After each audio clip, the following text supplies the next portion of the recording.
Network Jakarta 2021 Neural Network jika manusia cerdas karena otaknya, dan jika otak bekerja dengan menciptakan koneksi saraf yang disebut sinapsis.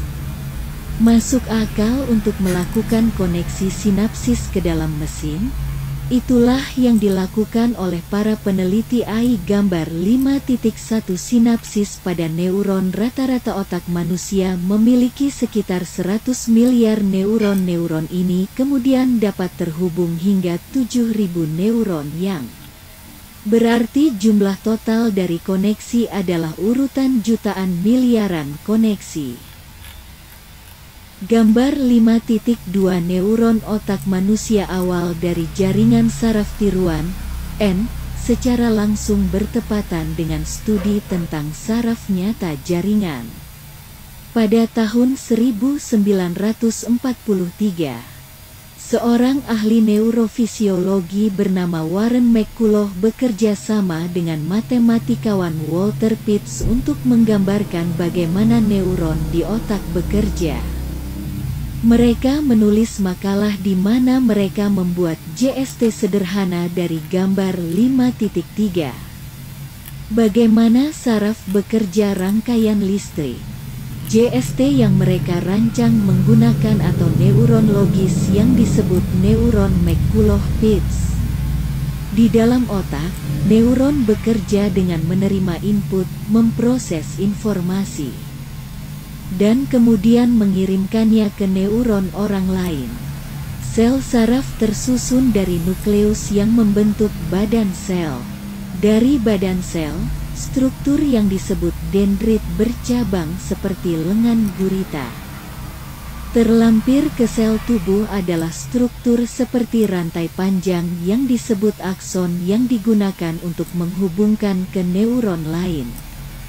Titik koneksi ini adalah disebut sinapsis dan juga terlihat seperti cabang digunakan untuk menyambung. Sebuah keputusan yaitu penghambatan memiliki efek yang lebih besar pada penembakan neuron atau bukan. Misalnya, jika neuron memutuskan apakah akan makan di sebuah restoran, keputusan penghambatan akan menjadi sesuatu seperti, apakah aku lapar? Jelas, jika Anda tidak lapar, Anda tidak akan melakukan perjalanan. Keputusan yang kurang penting dalam proses mungkin menjadi, apakah saya menginginkan makanan cepat saji? Apakah saya ingin keluar? Apakah mobilku punya cukup bensin? Dan seterusnya. Rangsang lainnya ini masukan tidak akan membuat keputusan akhir sendiri, tetapi bersama-sama mereka mungkin. Gambar 5.4 Otak manusia vs Neural Network. Lebih khusus lagi, neuron buatan adalah fungsi matematis memiliki sejumlah input dan output. Dalam kasus neuron McCulloch-Pitts, baik input maupun output adalah diharapkan menjadi nilai boolean. Gambar 5.5 Boolean operator, benar atau salah. Itu juga dikenal sebagai gerbang ambang linier. Struktur dari neuron buatan memungkinkan untuk mensimulasikan gerbang logika. Untuk mensimulasikan operasi N logis, neuron mengambil ambang batas parameter 3 diberikan 3 input. Dengan kata lain, neuron hanya menyala jika ketiga input benar. OR logical yang logis operasi membutuhkan 3 input, dan parameter ambang adalah 1. Perhatikan bahwa gerbang logika bisa sedikit lebih kompleks ketika menambahkan input penghambatan. Misalnya, neuron dengan 2 input dapat membentuk logika N. Tetapi jika salah satu input tersebut adalah penghambatan, maka neuron tidak akan menyala. Itu akan menyala, bagaimanapun, jika input penghambatan diatur ke false. NOR dan tidak logis gerbang dapat dengan mudah diturunkan dari contoh sebelumnya. Jika terbiasa dengan logika if-else di komputer pemrograman, mungkin dapat mengatakan bahwa skema ini adalah dasarnya mensimulasikan rantai panjang logika if-else. Namun, model neuron matematika dapat mempelajari hasilnya keputusan tanpa perlu menghitung setiap if-else penyataan. Logikanya direduksi menjadi fungsi sederhana yang output benar atau salah. Ini juga disebut keputusan linier. Neuron buatan membagi input menjadi dua kategori, positif atau negatif. Dalam sebuah N-neuron gambar 5.6 gerbang N-or NOR dengan dua input. Ini berarti bahwa satu-satunya positif kelas terjadi ketika kedua input benar. Katakan bahwa neuron memutuskan apakah akan pergi tidur. Masukan pertama bisa menjadi, apakah sudah lewat jam 11 malam, dan input kedua adalah besok hari kerja. Jika keduanya benar, maka neuron menandakan sudah waktunya untuk tidur. Secara konseptual, neuron baru saja mempelajari apa itu waktu tidur. Meskipun jam 11 malam mungkin agak terlambat bagi kebanyakan orang. Neuron McCulloch-Pitts adalah neuron yang sangat disederhanakan versi neuron yang diabstraksikan ke dalam logika. Jenis lain dari neuron buatan juga ada. Dan seperti neuron yang terhubung ke lain untuk membentuk sinapsis, hal yang sama dapat dikatakan untuk artificial neuron. Artinya, setiap JST akan menggunakan beberapa versi neuron sebagai unit mereka yang paling tidak dapat direduksi. Menggunakan neuron McCulloch-Pitts, kita bisa membayangkan betapa jaringan sarafnya terlihat seperti ini. Neuron buatan diorganisasikan menjadi lapisan yang berbeda yang memberi output ke neuron lain. Kita sudah melihat bagaimana satu neuron sederhana N gerbang dapat belajar ketika waktunya tidur. Bayangkan seperti apa perilakunya, Ra?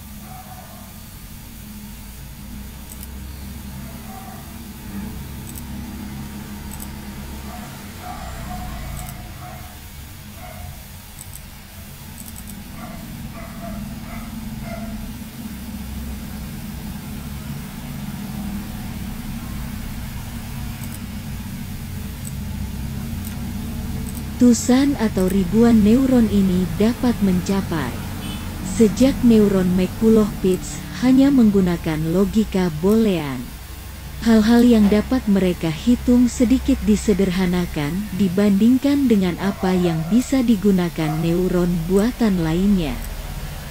Sementara mereka hanya bisa meneruskan nilai benar atau salah ke neuron berikutnya, yang lain mungkin lewat nilai tertimbang.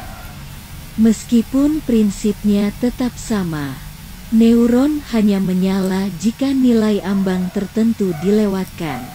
Sejak sebuah JST dapat memiliki banyak input menjadi beberapa neuron pada saat yang sama. Input ini dikatakan menyebar atau mengalir ke bawah jaringan, daripada mengembalikan nilai benar atau salah. Buatan yang lebih canggih neuron dapat memicu perilaku program seperti mengemudi dan kendaraan otonom beberapa derajat ke kiri untuk menghindari lubang. Kisah tentang bagaimana JST memperoleh keluaran berbobot dari neuron koneksi sedikit lebih rumit. Dua metode inti dari banyak JST disebut backpropagation dan penurunan gradien. Algoritma yang membuat mesin pembelajaran dan jaringan saraf yang layak berasal dari cabang matematika terapan yang disebut optimasi. Gambar 5.7 Backpropagation optimasi matematis berfokus pada pemilihan elemen terbaik dari daftar alternatif dan kriteria yang diperlukan untuk membuat pilihan itu. Saat Anda melatih JST menggunakan pembelajaran yang diawasi, Anda perlu menggunakan sesuatu yang disebut fungsi biaya yang menghitung tingkat kesalahan antara apa JST diprediksi dan apa jawaban yang benar. Biaya fungsi benar-benar agregasi dari kerugian fungsi individu. Gambar 5.8 penurunan gradien. Tujuan algoritma adalah untuk menemukan nilai parameter yang mengurangi fungsi biaya yang digunakan oleh JST sebanyak mungkin. Dengan kata lain, fungsi biaya, penurunan gradien, dan backpropagation benar-benar roti dan mentega dari N pembelajaran mesin. Tanpa hal tersebut, tidak ada indikasi bahwa model belajar dari data yang diberikan. Awal dari jaringan saraf tiruan, N, secara langsung bertepatan dengan studi tentang saraf nyata jaringan. Pada tahun 1943, seorang ahli neurofisiologi bernama Warren McCulloch bekerja sama dengan matematikawan Walter Pitts untuk menggambarkan bagaimana neuron di otak mungkin bekerja. Mereka bersama menulis makalah di mana mereka membuat JST sederhana dari rangkaian listrik. JST yang dirancang menggunakan neuron logis yang disebut neuron McCulloch-Pitts. Di dalam otak, neuron bekerja dengan menerima input, memproses informasi, dan kemudian mengirimkannya ke neuron orang lain. Sel saraf tersusun dari nukleus yang membentuk badan sel. Dari badan sel, struktur yang disebut dendrit bercabang seperti lengan gurita. Terlampir ke sel tubuh adalah struktur seperti rantai panjang yang disebut akson yang digunakan untuk menghubungkan ke neuron lain. Titik koneksi ini adalah disebut sinapsis dan juga terlihat seperti cabang digunakan untuk menyambung. Contoh cara kerja neuron jika neuron memutuskan apakah akan makan di sebuah restoran. Keputusan penghambatan akan menjadi sesuatu seperti, apakah aku lapar? Jelas, jika Anda tidak lapar, Anda tidak akan melakukan perjalanan. Keputusan yang kurang penting dalam proses mungkin menjadi, apakah saya menginginkan makanan cepat saji? Apakah saya ingin keluar? Apakah mobilku punya cukup bensin? Dan seterusnya. Rangsang lainnya ini masukan tidak akan membuat keputusan akhir sendiri, tetapi bersama-sama mereka mungkin. Selanjutnya, mengambil input menggabungkannya menggunakan fungsi. Lebih khusus lagi, neuron buatan adalah fungsi matematis yang memiliki sejumlah input dan output. Dalam kasus neuron McCulloch-Pitts, baik input maupun output adalah diharapkan menjadi nilai boolean, benar atau salah. Itu juga dikenal sebagai gerbang ambang linier. Struktur dari neuron buatan memungkinkan untuk mensimulasikan gerbang logika. Untuk mensimulasikan operasi N logis, neuron mengambil ambang batas parameter 3 diberikan 3 input. Dengan kata lain, neuron hanya menyala jika ketiga input benar. Or logical yang logis operasi membutuhkan 3 input. Dan parameter ambang adalah 1. Perhatikan bahwa gerbang logika bisa sedikit lebih kompleks ketika menambahkan input penghambatan. Misalnya, neuron dengan 2 input dapat membentuk logika N. Tetapi jika salah satu input tersebut adalah penghambatan, maka neuron tidak akan menyala. Itu akan menyala, bagaimanapun, jika input penghambatan diatur ke false. NOR dan tidak logis gerbang dapat dengan mudah diturunkan dari contoh sebelumnya. Jika terbiasa dengan logika if-else di komputer pemrograman, maka dapat mengatakan bahwa skema ini adalah dasarnya mensimulasikan rantai panjang logika if-else.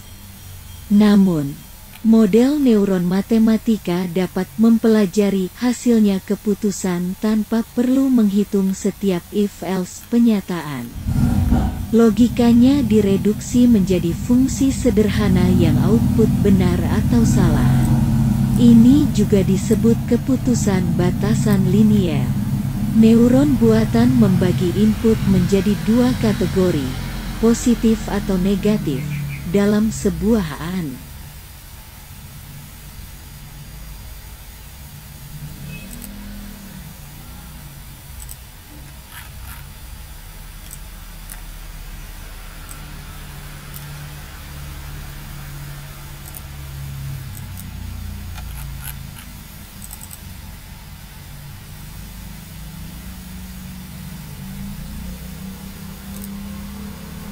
D. Neuron dengan dua input.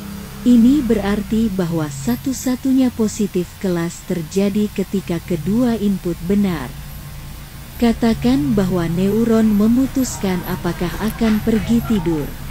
Masukan pertama bisa menjadi, apakah sudah lewat jam 11 malam, dan input kedua adalah besok hari kerja. Jika keduanya benar, maka neuron menandakan sudah waktunya untuk tidur.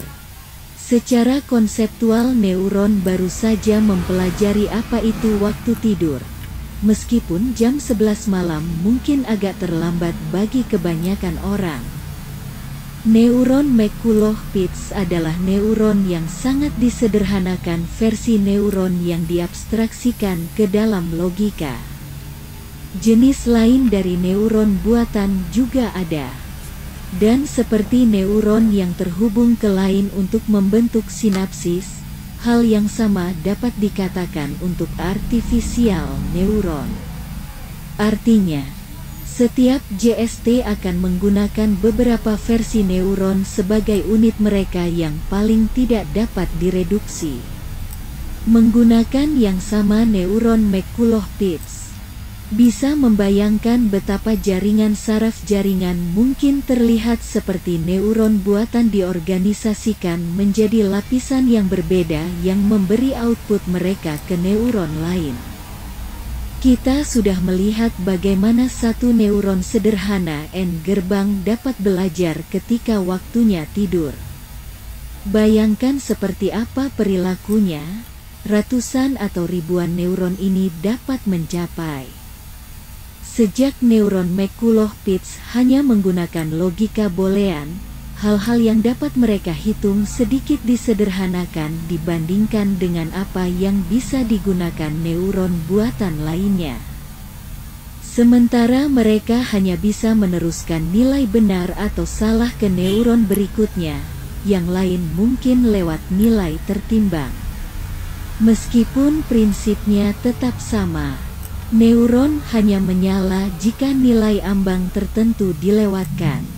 Sejak sebuah JST dapat memiliki banyak input menjadi beberapa neuron pada saat yang sama.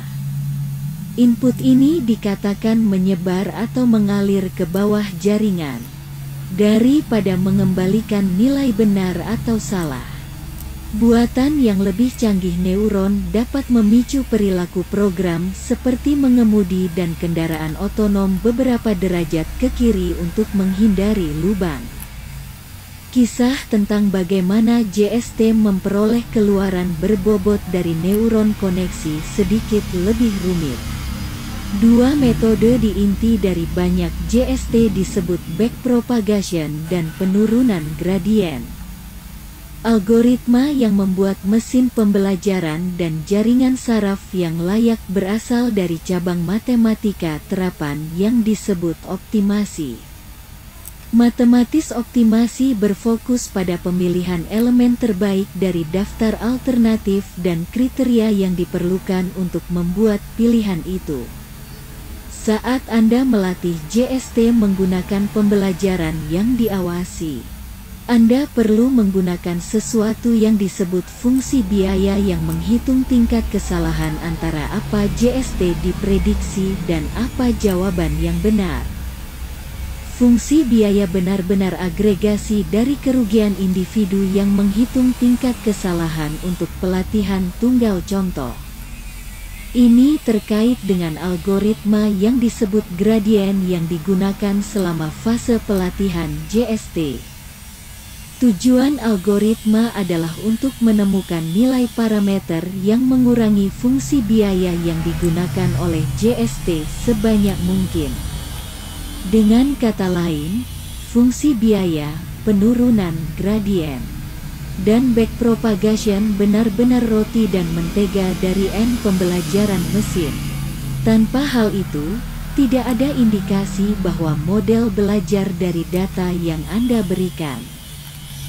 Gambar 5.9 komponen pembelajaran mesin fungsi biaya penurunan gradien backpropagation. Apa itu gradien? Gradien program pengeditan grafis digunakan untuk menyatukan dua warna berbeda dalam berbagai derajat intensitas. Gradien matematika tidak hal yang sama, tetapi mengukur berapa banyak output berubah tergantung pada memodifikasi input. Sebuah gradien dapat dihitung sebagai semacam kemiringan. Dalam pembelajaran mesin, semakin tinggi kemiringannya, semakin cepat dapat belajar. Dan jika gradien adalah 0, maka JST tidak belajar. Analogi paling sederhana untuk memahami gradien matematika adalah pejalan kaki naik gunung atau bukit. Tujuannya adalah untuk mencapai puncak dengan jumlah langkah paling sedikit. Puncak relatif datar dengan kemiringan kecil, tetapi dasar gunung memiliki kemiringan yang besar. Pada awalnya, pejalan kaki dapat mengambil melangkah lebih jauh ke lereng gunung untuk meminimalkan jumlahnya langkah, tetapi saat dia mendekati puncak, dia mengambil langkah yang lebih kecil melangkah karena dia ingin tiba di puncak. Gambar pukul 5.10 ilustrasi gradien. Ingat sekolah menengah matematika, kemiringan 0 menunjukkan garis horizontal. Lebih tinggi angka menunjukkan derajat atau sudut kemiringan yang lebih curam. Turunan gradien kemudian menuruni gunung menuju lembah atau bagian bawah kurva fungsi, jika telah diplot. Ini adalah algoritma minimalisasi, jadi ini membuat akal intuitif untuk turun. Jika memiliki pembelajaran mesin masalah dengan fungsi biaya yang memiliki dua parameter W dan B, penurunan gradien akan mencoba menemukan nilai keduanya parameter yang menghasilkan nilai terendah untuk biaya fungsi. Ini berarti bahwa tingkat kesalahan keseluruhan dari saraf jaringan TUR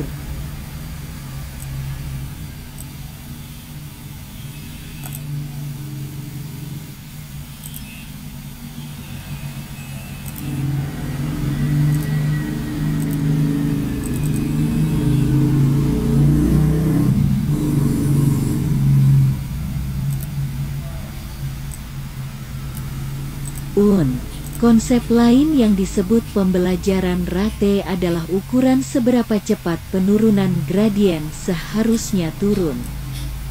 Tingkat belajar yang lebih tinggi berarti bahwa keturunan dapat memotong minimum lokal dengan banyak. Dan lebih rendah tingkat pembelajaran berarti bahwa keturunan pada akhirnya akan mencapai minimum lokal, tetapi itu akan datang dengan biaya waktu dan pertunjukan.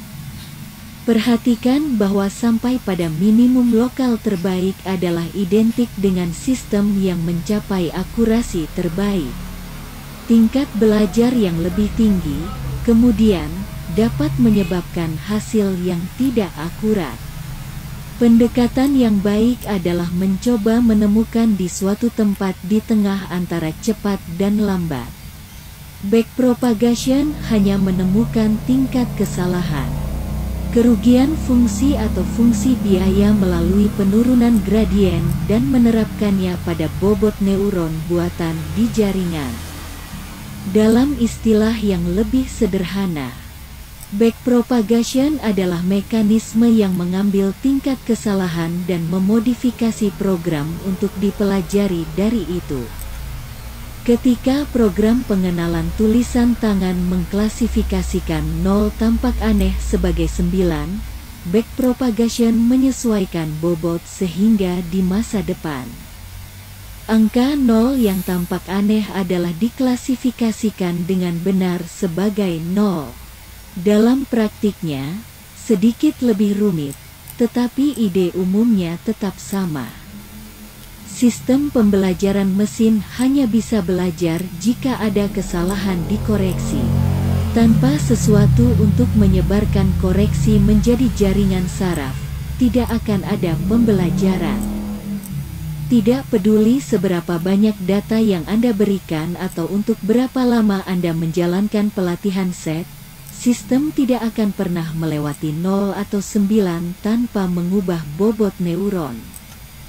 Sama seperti ada berbagai jenis neuron buatan adalah berbagai jenis jaringan saraf tiruan.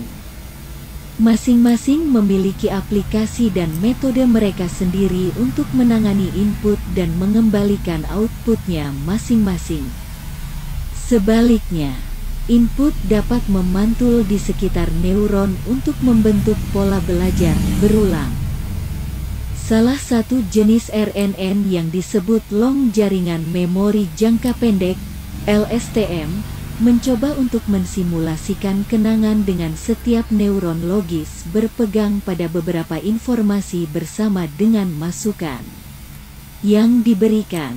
Meskipun jenius, jaringan saraf mungkin tidak meniru persis bagaimana kecerdasan muncul pada manusia. Mereka telah disebut sebagai algoritma terbesar yang ditemukan di seumur hidup kita. Tapi mungkin mereka hanya itu dan bukan apa-apa lagi. Tentu saja, sebagian besar aplikasi jaringan saraf milik versi sempit dari kecerdasan buatan ketimbang jenderal. Ini sebagian berasal dari semata-mata kompleksitas otak manusia. Bahkan yang paling kompleks jaringan saraf hampir tidak mendekati kekuatan komputasi mentah dari otak manusia. Dan bahkan jika mereka melakukannya, mereka mungkin mencoba memecahkan 1 atau lebih dari 5 masalah umum pembelajaran mesin. Mereka tidak mencoba untuk mensimulasikan pikiran. Mereka juga tidak merumuskan ide-ide abstrak sendiri. Dia juga telah dikatakan bahwa hanya karena pikiran manusia adalah hal paling kompleks yang diketahui manusia. Bukan berarti manusia tidak dapat menciptakan hal-hal yang bahkan lebih kompleks. Meskipun ini adalah pernyataan yang logis, kompleksitas seperti itu belum terlihat dalam teknik pembelajaran mesin modern. Sistem berasal dari kompleksitas matematika tetapi tidak dibandingkan kompleksitas pikiran. Jika yang dibutuhkan hanyalah kompetensi programmer dan beberapa pembelajaran mesin untuk mulai mensimulasikan kecerdasan. Jaringan saraf tentu memiliki kegunaannya dan mungkin sangat baik menjadi beberapa algoritma paling penting yang diketahui manusia. Masalah yang paling berguna dalam pembelajaran mesin diselesaikan dengan pengawasan, memiliki jumlah data yang dapat dipelajari sistem otak manusia. Sebaliknya, dapat belajar mengkategorikan sesuatu tanpa pengawasan apapun. Seorang anak kecil bahkan tidak tahu apa itu kucing dapat dengan mudah mengidentifikasi seekor kucing.